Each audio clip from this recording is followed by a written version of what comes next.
Right, welcome back to Drone Tasmania. It's been a little while since I've uploaded a video. Winter in Hobart, Australia has been mental. Haven't been able to get out and fly the drone a lot, but I thought I'd quickly make a video, seeing as the Mavic 2 Pro and the Mavic 2 Zoom were released today via their website, YouTube. And what I'm gonna do today, I'm gonna do a reaction video, watching this for the first time, the promotional video they launched on YouTube, and give you my honest opinions of as I'm watching it. This is the first time that I've seen it. This is the first time that I'm sort of looking at the footage and the specs that they're trying to promote for us to buy. So let's get stuck into it.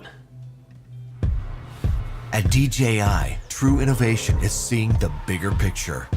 Every iteration is the culmination of all that we do to bring you the very best.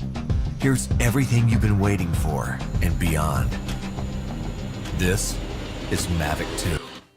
Looks very similar to the Mavic 1, except that front-facing camera, that square camera, which is, I don't know what it says, Hasselblad camera. That's obviously very similar to what the leaks were 6 to 12 months ago. So, but very similar looking to the Mavic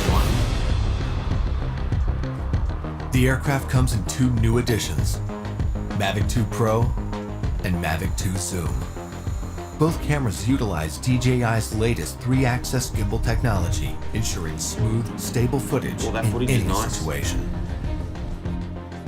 Mavic 2 Pro commands a powerful 1-inch sensor, offering you greater image quality with superior light and color. So bigger sensor, that's huge for the Mavic 2 Pro. So I'm assuming the Mavic 2 Zoom is going to have the same sensor that the Mavic 1 has. Performance. Co-engineered with Hasselblad, the new camera houses an adjustable aperture lens for more control over your lighting environment. Yeah, it's going to be huge. Bigger aperture for low light. Those early morning and late afternoon shots, that's huge. Good quality image so far. Nothing that's like wowing me at the moment. Capture stunning aerial photos at 20 megapixels with extreme 20 megapixel camera, that's industry standard. You wouldn't want to be anything less than 20 now if you're bringing out something in 2018. Green detail. Mavic 2 Pro supports a 10-bit D-Log M color profile that yields higher dynamic range for more flexibility in the grading room. Mavic 2 Zoom is all about dynamic perspective. With a 2x optical zoom lens, it offers greater safety, efficiency, and more creative opportunities. The 48mm focal length compresses your perspective. Okay, so the Mavic 2 Zoom 2x image zoom. So you're going from 24mm to 48mm. The 24mm is a much better image quality. I know what they're trying to do with the 48mm. You're getting that cinematic blurriness look behind, but I'm not impressed. I don't think that's as good a quality image with the zoom. Obviously it's a digital zoom, it's not a manual zoom, I don't think. Enhancing the parallax effect for a classic cinematic look. You're able to punch in quickly for a tighter shot, even from 100 meters away. Okay, so that little shot they did coming into the giraffe, if that was using the zoom alone, I'll eat my hat. That was shot straight in. I don't think that was a zoom whatsoever. But what I'm starting to realize is this Mavic 2 Zoom is going to be marketed towards the professionals that want to be able to capture an environment or an event that restricts them normally at the moment with a 30-meter radius within people, roads, cars, buildings, etc.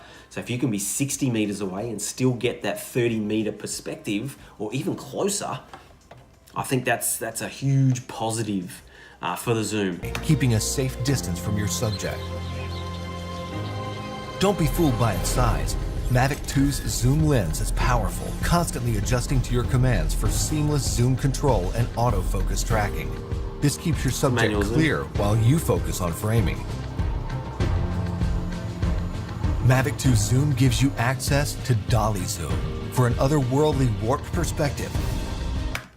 Right, so this Mavic 2 Zoom that they're talking about, this dolly zoom, when someone like Peter McKinnon brought out a video showing you how to do that now with the Mavic at the moment, with just After Effects editing to sort of mimic that same sort of thing, it's a bit of a gimmick. You're not going to use it all the time, so to actually have that as a feature that you can use all the time, it's a bit of a waste. Why not put that somewhere else? Because anyone can make that happen from any drone. Phantom 3 standard, you can get that with just a little bit of knowledge of editing. Software, obviously.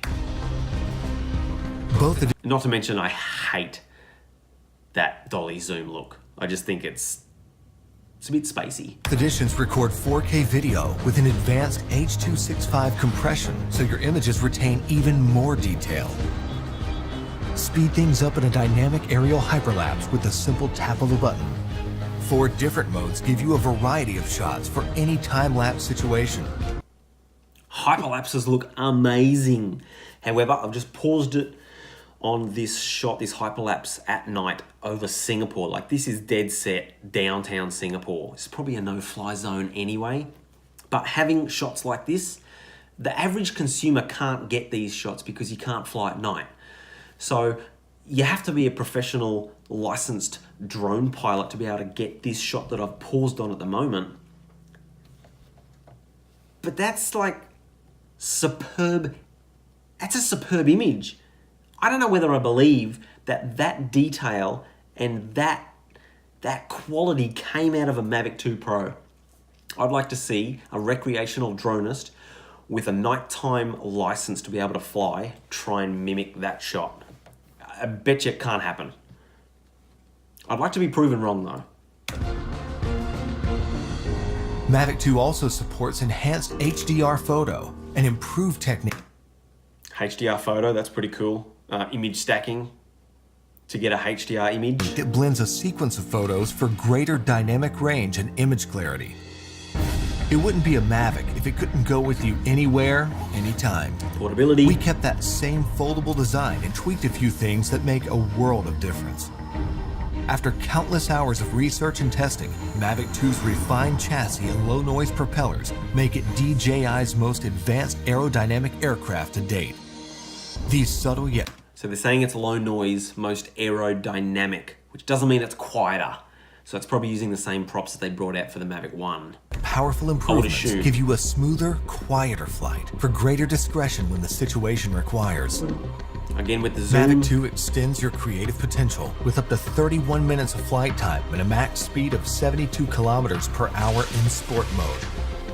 The all-new OcuSync 2.0 provides a 1080p transmission signal up to 8 kilometers, so you can edit full HD. Rightio, so a 31-minute battery. That's big.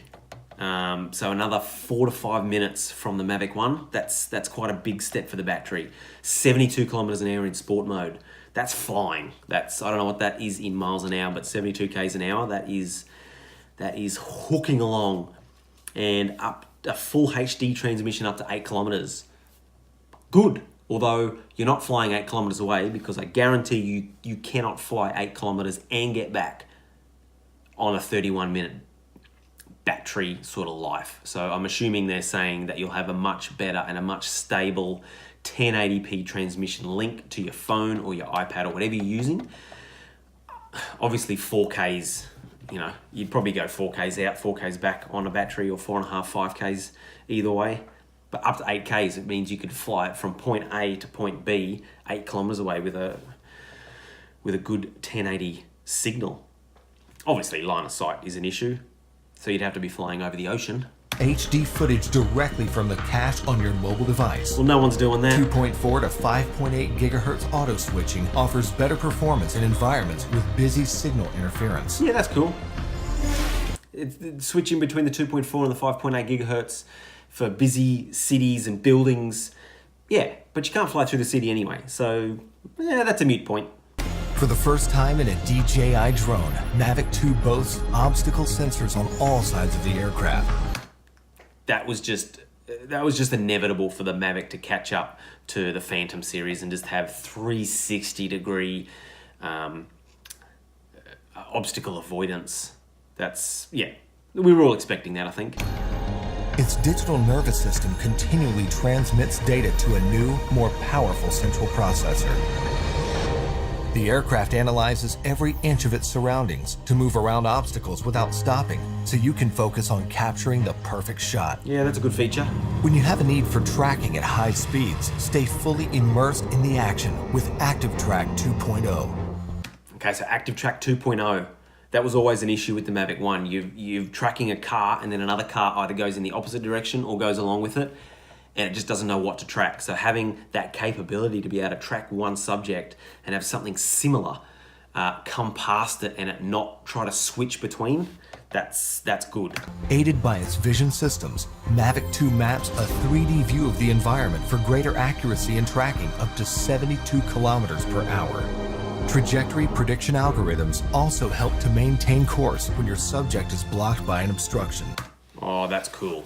So if your car or whatever you're tracking goes behind an obstacle that the camera cannot see, it'll actually map where it was going or where it should be going, and it'll keep the camera movements to sort of still catch what you're tracking. I wonder if it'll actually do that like it just showed then. Because if it does, that's pretty huge. Along with the avoidance protection, that's good. DJI goggles users can enjoy an enhanced experience with a clearer video feed and I've never been a big fan of the goggles. Even when they first announced and released them, I've just never been a big fan of them. lower latency. Stunning shots.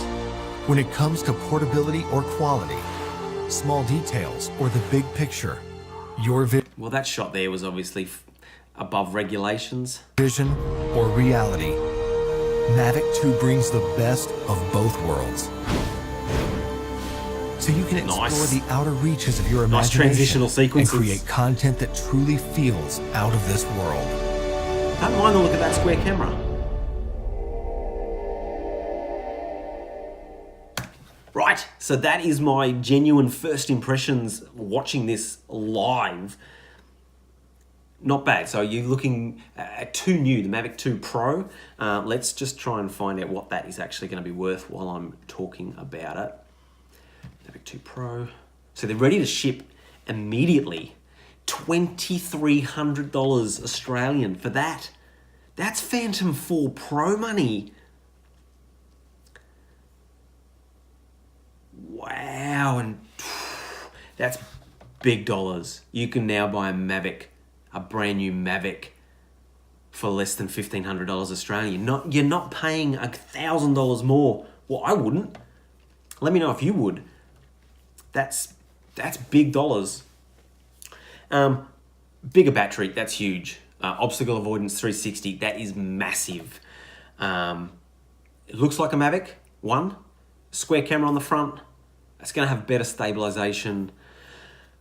The Mavic 2 Zoom, as I said, I think that's geared and marketed towards the professionals that want to be able to get the shots to appear like they're within your legal limits, 30 meters between people, cars, buildings, public areas. So if you can actually be 40 meters away, zoom in as if you're really close, I think that's a real positive benefit to be able to sell that to a professional. Mavic 2 Pro, in my opinion, you're better off getting a Phantom 4 and just having a backpack.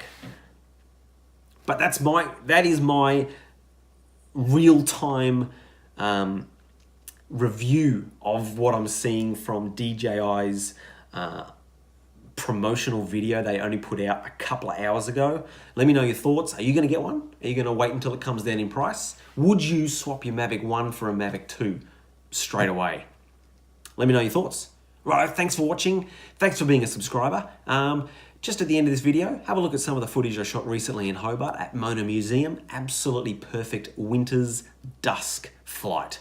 Until next time, cheers for watching.